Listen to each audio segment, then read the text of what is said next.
panti yang di dalamnya mengajarkan kegiatan homoseksual.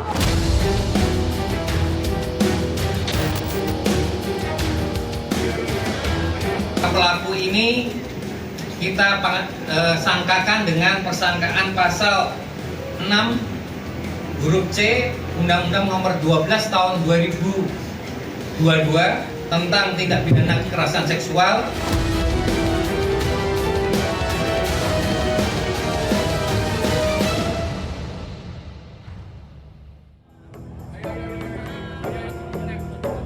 Polres Metro Tangerang Kota menetapkan 3 orang tersangka kasus pencabulan anak di bawah umur di Yayasan Panti Asuhan Pinang, Kota Tangerang.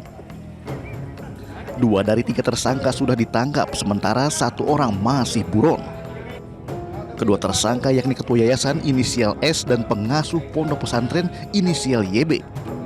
Sementara YS masih diburu polisi. 2 tersangka datang memenuhi panggilan polisi, sementara 1 orang masih diburu petugas. Kapolres Metro Tangerang Kota Kombes Pol Zain Dwi Nugroho mengatakan saat ini ada 12 korban. Namun baru 7 orang yang membuat laporan secara resmi. Korban termuda berusia 8 tahun dan korban paling tua berusia 30 tahun. Zain juga menyebut di panti asuhan tersebut ada 2 balita, namun belum diketahui apakah menjadi korban atau tidak. Pelaku ini kita sangkakan dengan persangkaan pasal 6 huruf C Undang-Undang Nomor 12 Tahun 2022 tentang tindak pidana kekerasan seksual. Per hari ini korban pelecehan seksual di Panti Asuhan Darussalam An-Nur Kunciran Pinang, Tangerang bertambah 1 orang sehingga yang sudah masuk datanya 8 orang ke polisi. 5 korban merupakan anak, sementara 3 orang dewasa, bahkan yang dewasa berusia 30 tahun. Mantan pengasuh panti asuhan menduga praktek pelecehan disinyalir sudah terjadi puluhan tahun lamanya. Bahkan ia juga menduga korbannya sampai ratusan. Kita akan bahas lengkapnya. Mengerikan predator anak di panti asuhan. Saya Abraham Silaban, saya sudah duduk bersama dengan narasumber saya, yaitu yang pertama Bu Din Desvi yang merupakan mantan pengurus ataupun ibu asuh dari anak-anak di panti asuhan itu. Terima kasih sudah bergabung bersama dengan kami, Bu Din. Ya, dan ada juga Bu Hanifah Hasna yang merupakan kriminolog. Bu Hanifah, terima kasih sudah bergabung di studio. Dan bersama dengan kita juga melalui sambungan Zoom sudah bersama kita yaitu PJ Wali Kota Tangerang, Pak Nurdin. Assalamualaikum Pak Nurdin. Terima kasih sudah bergabung bersama dengan kami. Ya, terima kasih. Ya, saya ke Pak Nurdin terlebih dahulu ya. Pak Nurdin, prakteknya yang saat ini sudah masuk di Dinas Sosial Kota Tangerang berapa korban, Pak? Ya, total anak yang sudah diamankan di Rumah Perlindungan Sosial Kota Tangerang, totalnya ada 13, di mana pada tanggal 3 Oktober kita membawa 12 orang anak, kemudian 2 hari setelah itu ada tambahan 1 orang, sehingga total saat ini ada 13 orang anak yang diamankan di Rumah Perlindungan Sosial Kota Tangerang. Oke, bisa dijelaskan kepada kami usia yang paling muda sampai usia yang paling tua yang saat ini ditangani oleh Pemkot Tangerang? Ya, untuk usia yang paling muda itu 7 tahun, kemudian yang paling tua di 21 tahun, Pak. Ya, bagaimana pendampingan yang mereka dapatkan hari ini dari Dinas Sosial, Pak? Apa yang mereka dapatkan untuk merehabilitasi hak mereka secara psikologis, menghilangkan trauma? Oke. Nah, di Dinas Sosial, di Rumah Perlindungan Sosial itu kita melakukan beberapa aktivitas. Yang pertama sekali memastikan anak-anak semua berada dalam kondisi sehat, baik badannya maupun jiwanya. Untuk badannya kita melakukan pemeriksaan kesehatan, kemudian untuk jiwanya kita melakukan asesmen secara psikologi yang dilakukan oleh tim dari pemerintah kota. Termasuk juga kita melakukan pemeriksaan darah ya untuk memastikan tidak ada penyakit-penyakit yang membahayakan. Kemudian juga kita memastikan hak-hak mereka dalam hal dokumen kependudukan. Kita melakukan pemeriksaan ya, evaluasi terhadap dokumen-dokumen kependudukan. Dari hasil identifikasi kita ada 7 anak-anak kita yang sudah punya nomor induk kependudukan. Oke. Kemudian yang belum kita berikan nomor induk kependudukan yang baru kepada mereka. Oke. Izinkan kami menggali keterangan lebih dalam ke Bu Din Desvi yang merupakan ibu asuh di panti asuhan tersebut. Anda lama sekali sana, puluhan tahun ya, Bu Desvi? Yes. Mulai dari tahun berapa? Saya kenal mereka tuh dari tahun 2005. 2005. Mereka yang dimaksud ini terduga pelaku ini, tersangka? Sudah tersangka ya. Oke, Anda berada di panti asuhan itu sejak kapan? Karena mereka si terduga dan pelaku ini adalah teman kecil saya. Saya sepertinya kegiatan mereka dari awal juga udah mengikuti dan paham betul. Kebetulan juga saudara tersangka Sudirman adalah teman saat saya masih SMP, dia SMA satu sekolah. Saya SMA ya circle kita sama dan sama-sama punya yayasan. Kebetulan saudara Sudirman yayasannya panti asuhan, saya yayasannya bergerak di bidang pendidikan. Nah, kita terus berkolaborasi dan saya paham betul. Paham betul, kita main bersama, kerja bersama, aktivitas bersama. Dan termasuk yang Anda pahami adalah Anda menduga bahwa korban bukan puluhan, bahkan Anda menduga korban ratusan, betul demikian? Kemungkinan pasti, karena secara berdirinya dia aktivitas dengan yayasan itu kan sudah izinnya itu dari tahun 2006. Tapi kan sebelum 2006 dia sudah menghimpun anak-anak, sudah main-main, sudah ketimpringan apa segala macam itu dari udah 20 tahun. Karena saya nikah aja udah 20 tahun, sudah menghimpun anak-anak itu. Tahun 2004 itu sudah ngumpulin anak-anak cowok, dan saya bertanya kenapa santrinya cuma cowok aja, kenapa anak panti yang diterima cowoknya aja. Kata dia, iya kan repot kalau cewek, nanti dia pacaran, nanti anak orang hamil lah apa gitu, alasannya gitu. Jadi saya sebagai teman dekat udah sering ngingetin bahwa kenapa sih harus cowok semua. Kalau Anda sebutkan bahwa mereka mengurus perizinan tahun 2006, nanti ini juga kita coba konfirmasi mengenai perizinan ini karena disebutkan panti itu tidak berizin. Tapi itu sudah beroperasi, prakteknya katakanlah mencoba untuk legal itu 18 tahun. Tapi kalau kita lihat data korban yang masuk, ini yang paling tua itu usianya 30 tahun. Iya, 30 tahun setelah saya investigasi pendekatan secara persuasif dan sebagai ibu dan anak. Pertamanya ini pendamping korban, dia jangan jadi saksi ketika kami melapor. Enggak sayang, kamu bukan sebagai saksi, kamu korban kan. Kamu cerita sama bunda, terus dengan nanar, mata berkaca-kaca, gemeter.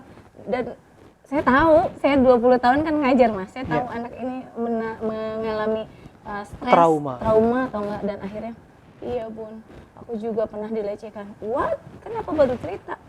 Karena si pengasuh ini ngerasanya saya bestinya, pasti saya akan pro ke ini gitu loh. Ya kan? Saya ngerasa kecolongan, saya ngerasa menyesal. Kenapa sih baru tahu sekarang? Disangkanya bahwa kalau cerita kepada Anda, yang ia juga mengenali Anda di sana sebagai disebutkan ya sahabat, dekat lah di sana, sahabat, bahwa ya Anda akan membela terduga pelaku dalam yang tersangka. Tapi saya peluk semuanya, enggak sayang, bunda pasti bela kalian. Kita kumpulin investigasi, akhirnya semua datang, korban-korban ke sekolah saya sebanyak 5 orang dulu. Habis 5 orang saya gali, diapain aja. Pertamanya nih modusnya mau tahu nggak mas? Apa? Pada saat mereka remaja, anak-anak kecil biasanya dipakein oles apa yang buat anti nyamuk. Kakinya dari betis, diusap-usap, lalu ke paha, lalu masuk sampai ke alat kelamin. Kalau mereka masih 5 tahun, 6 tahun, 7 tahun nggak ngerti. Nah, masuk ke alat kelamin, kalau udah paham pasti ada yang dipukul, ada yang ngalah. Terus hobinya tuh, mohon maaf, nggak apa-apa ya saya ngomong. Silakan. Sampai dikeluarin gitu. Kan cabul. Sampai keluarin spermanya. Memaksa mereka untuk melakukan itu. Memaksa. Ada yang pakai hand body, ada yang pakai minyak zaitun. Ini biadab sekali. Biadab sekali, dan itu anak kecil yang yatim, nggak punya ayah dan nggak paham. Mereka taunya ini kasih sayang seorang ayah begini gitu loh. Ini betul-betul kurang ajar nih. Saya juga. Ini biadab mas. Ini biadab, dan ini bukan hanya kejahatan seksual, pelecehan atau pencabulan, tapi ini udah arah ke pedofil dan juga menciptakan kaum homo di dalam panti itu. Karena semua sesama jenis ngumpul di situ dan diajarin, karena mainnya saya harus lugas ya menyampaikannya. Ada satu korban yang saat ini ada dalam dekapan saya sayang banget saya sama dia mas. Orang tuanya buta. Masya Allah. Sebut saja R gitu ya. Nganterin makan ke ayah, panggilannya ayah tuh si Sudirman itu. ketika dia nganterin makan ke lantai 2, ternyata di kamar sudah nunggu pedofil lainnya buat ngerjain ini cowok, anak remaja. Usia berapa? Saat itu dia usia 9 tahun. Saat ini korban usianya 16 tahun. Berarti di tempat itu ada pelaku lain? Ada pelaku lain dan nunggu. Bukan hanya seorang yang disebutkan bertanggung jawab atas panti itu? Bukan. Ada yang sekarang sudah mendekap penjara berdua, yaitu bernama Yusuf itu. Yusuf sudah nunggu di kamar. Dan Sudirman juga ada di kamar. Dan si korban ini ada di kamar lalu buat 2 orang. Itu yang biadab menurut saya. Ini dia membiarkan praktek prostitusi homoseksual di dalam panti asuhan itu. Dan itu valid dan sudah kami laporkan ke polisi dan sudah BAP dan makanya ditangkaplah tersangka itu. Ini kalau secara usia dari usia mana nih yang paling kecil korbannya? Usia berapa ya? Saat saya tanya, kamu pada saat usia berapa? Saya dari 7 tahun dilecehkan. Sampai berapa lama dia ada di panti itu? 14 tahun. Wah. Gitu. Jadi saya pikir ini panjang Mas.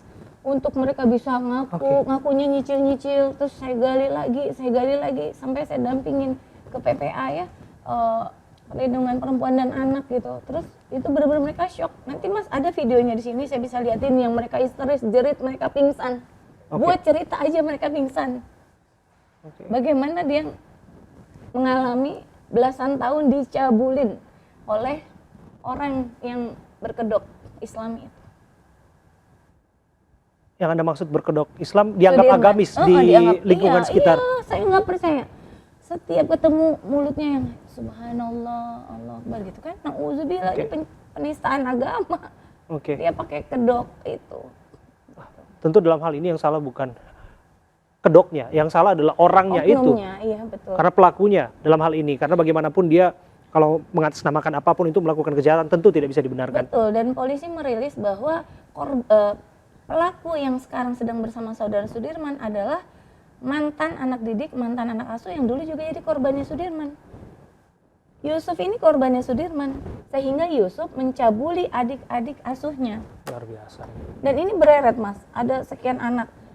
Ini dipakai A, pakai B, B pakai C, C dipakai D, D dipakai F. Begitu terus Mas, circle-nya kan. Ini fenomena gunung es. Merusak anak bangsa. Ini bukan kejahatan biasa, ini terstruktur, masif, dan sangat luar biasa. Kenapa terstruktur? Mereka berlima. Ada cewek pengasuhnya, ini juga nanti saya mau konsultasi dengan pengacara saya. Satu cewek, satu lagi ajudannya dia, ini bertiga yang predator ini. Yang satu ketangkep kan, yang satu buron, 2 sudah ketangkep. 2 orang ini harus saya kenain Mas. Karena mereka tahu adegan perhomoan di dalam sana, diam saja. Jadi itu semacam sudah menjadi kultur yang dianggap biasa di sana, padahal itu adalah pelecehan terhadap anak-anak yang mereka tidak pahami. Hasil investigasi semua datang sama Sudirman itu cium tangan, kedua cium pipi kiri, pipi kanan jidat, lalu cium. Itu dilegalkan di dalam panti asuhan itu. Sudah saya tanya ke pengasuhnya.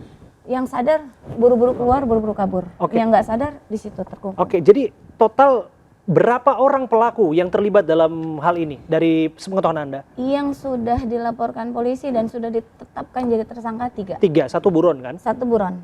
Ini ada 3 pelaku lagi yang sudah diverifikasi ke para korban. Kamu diapain sayang? Sama siapa nak?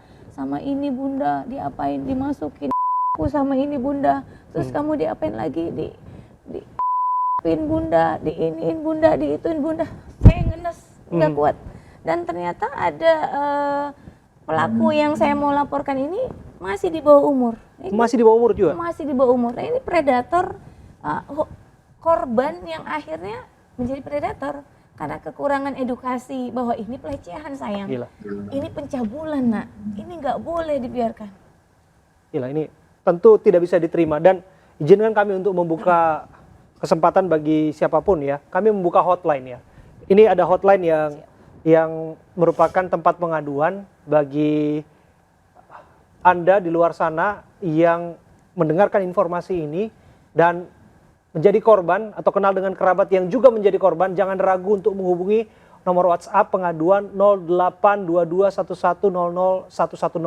Sekali lagi nomor WhatsApp pengaduan 0822 1100110. Ini kami buka di sini untuk kemudian mendukung apa yang dilakukan oleh aparat kepolisian untuk mendata sesungguhnya berapa jumlah korban. Karena disampaikan oleh Budin, prakteknya ini sudah ada puluhan tahun, diduga korban bukan puluhan, yang masuk sekarang datanya sudah belasan, bukan hanya puluhan, bahkan ratusan. Kalau Anda malu, ya kita bisa sembunyikan identitasnya, tentu juga pasti akan disamarkan dan diberikan rehabilitasi dan perlindungan. Karena bagaimanapun, hal ini tidak boleh dibiarkan, jangan-jangan secara psikologis ini merusak, dan jangan-jangan ini juga bisa berdampak pada korban-korban lainnya. Kami akan bahas saat lagi, kami akan kembali untuk Anda dalam The Prime Show.